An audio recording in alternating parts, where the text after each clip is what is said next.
We kick off the show with developments from Chelsea and a twist in the future of Joao Felix.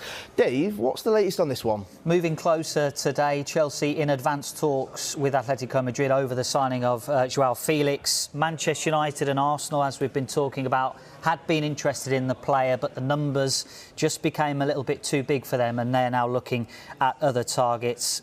Joao Felix was part of the Atletico Madrid side that played against Barcelona over the weekend in La Liga, but he has got a difficult relationship with the manager Diego Simeone, and that has been the catalyst really for this move coming about. It's going to be a straight loan for 6 months. Remember, Atletico Madrid signed him for around £120 million in 2019. This is now his opportunity as Joao Felix closes in on that move to Chelsea. So then, Olivia, is this the signing that Chelsea needed to make in this window? Yeah, I think Chelsea are going to be linked to possibly a player in every position in this transfer window. And I think everyone will look at Chelsea and go, they need a number 9. However, I think they really do need a creative midfielder as well. Chelsea have really struggled to create any real chances. Now, Kevin Hatchard spoke on this show yesterday about how Joao Felix would fit into Arsenal, would fit into Manchester United as well. So I'm sure Chelsea fans out there will be hoping that he can fit in at Stamford Bridge as well if this deal does actually eventually happen.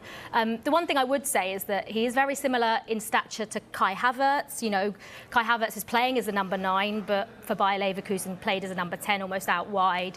Joao Felix is a number 10 as well, and Chelsea don't always play with a number 10. You know, under Graham Potter, we've seen a 4-3-3. We have seen a 4-2-3-1 as well. But where he fits in, yeah, we're going to have to wait and see if this move does happen. I think Chelsea have relied quite heavily on Mason Mount to be their creative player, and when that doesn't work, it's almost like, where do these goals come from? So what are we doing here? You spent 300 million. Yeah, nearly 300 million in the summer, and you used the word needs. Needs. I mean, come on, there shouldn't be any needs. But I completely statistically completely backs up everything you were saying. Because look, Chelsea, we know, are 10 points off the Champions League places, but you look at the number of shots they've taken this season, they're 16th. In the Premier League, just in terms of shots they've taken. In terms of XG, I know it's not the most popular stat, but in terms of, you know, not just the quality and the number of chances this season, they're ranked 50th. Nottingham Forest are higher, Leicester are higher. They're only just slightly better than Everton. That's not a Champions League chasing team. So they don't just need someone that's going to put the ball in the back of the net. They need someone that's going to create really good chances as well. Is that Joao Felix? Because Joao Felix, we look at him as a £100 million player. Well, what's he done over the last couple of seasons? He's never broken 10 goals in a season at Atletico. He's never had more than 10 goals, 10 assists. He's never had more than, 5 assists in a season at Atletico Madrid. And we're talking about a £100 million player. He's had more yellow cards than assists during his career for club and country. Well, yeah, exactly. Yeah. But that's, you know, so in terms of, look, it's a really interesting thing with Joao Felix, isn't it? Because we all know he's a talented player, but we judge him as a £100 million player, and he's coming in with a price tag for a loan fee that suggests that still is market value. Chelsea are going to have to do a lot of work to get that out of him in a short space of time. Say 6 months is obviously not a long time, and there's no option or obligation to buy at the end of it. So I suppose it is a risk in a way, because it is a player we've seen, you know, especially at Chelsea, players that have come from other leagues and just haven't necessarily adapted to the pace and the physicality of the Premier League. So it is a risk. But again, I would say 3 goals in their last 7 matches. 2 of those are when Reece James was on the pitch. He's one of Chelsea's most creative players. Right, well, we're asking you on Twitter this morning, will Joao Felix be a good signing for Chelsea? Get involved on the Sky Sports News Twitter feed. Over 11,000 people have already voted. I've not given my vote. Have you guys all given yours in that? We'll be doing that, all right. But Dave, there are some positives to this move, though, when it comes to Joao Felix. I mean, we talked about goal scoring, we talked about creating. I actually think he can do a little bit of both. And as for fitting in, Graham Potter is a head coach that likes adaptability in his players. He can play, Joao Felix can play up front, he can play as a kind of shadow striker, number 10, he can play out wide as well. He started 7 games this season. I know there's been a number of substitute appearances, but has registered 7 goal contributions in La Liga. He ranks 3rd at Atletico Madrid for expected assists per 90. He's 23 years old, still got his best years ahead of him, and he's got a point to prove. I mean, he played against Barcelona, yes. I mean, his body language was all over the shop, but that's because he doesn't want to be there. Yeah. He will want to be at Stamford Bridge.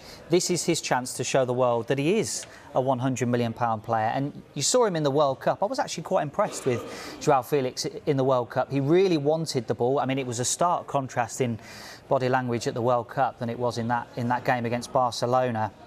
And he's missed a lot of games as well over the last couple of years because of injury.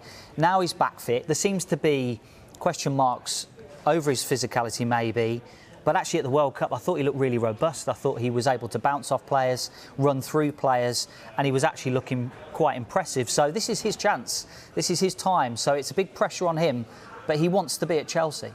We've talked so much about the players and the money that's been spent by Chelsea. Let's focus, though, on maybe some injuries they've had. Olivia, how much do you think the possible incoming of Joao Felix is down to those injuries? Yeah, I don't like blaming injuries for where Chelsea are in the Premier League table, but I do actually think when you see how many first-team players Chelsea have out injured, it would affect any team. I think it would even affect Manchester City, even though their squad is so brilliant.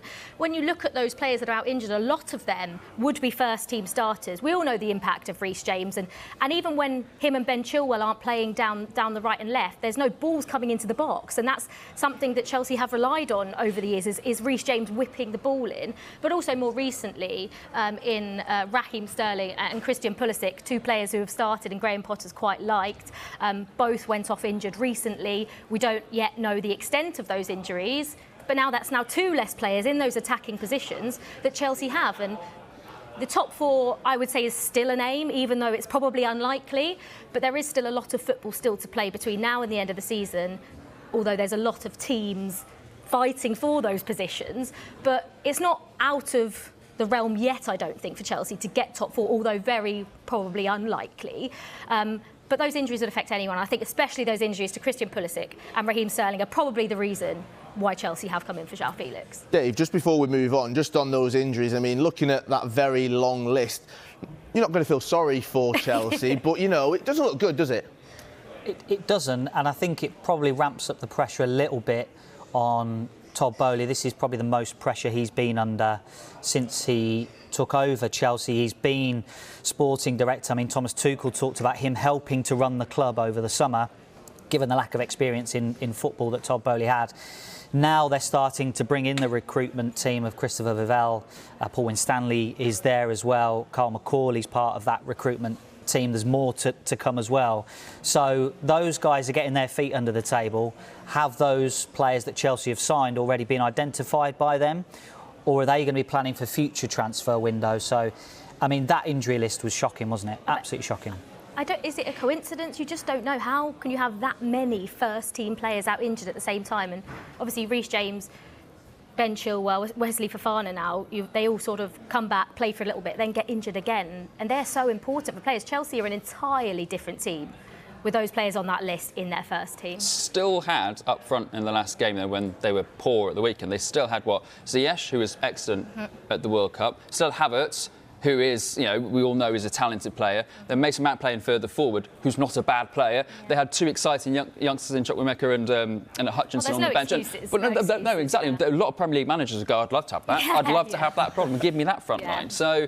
Yeah, I mean, yes, OK, fine, they can go and add someone for 6 months, but they've got a massive squad already, full of forward options, plus they're bringing in the youngsters that hopefully in a year or two's time, this squad's going to just get absolutely massive if they don't figure out what their strategy is long-term, which was the whole point of hiring Graham Potter, which is the whole point of bringing in the backroom time that Dave was talking about. I think also outgoings are important for Chelsea as well. I think there are still certain players in that squad that Chelsea probably want to let go at a certain time, whether that be in this window, whether that be in the summer. But again, I look at Arsenal and think the way that they handled, when they got rid of all the players they needed to get rid of and just got in the squad that Mikel Arteta wanted to work with. I think that's what the plan is with Todd Boehly and Graham Potter. It's going to take time, though.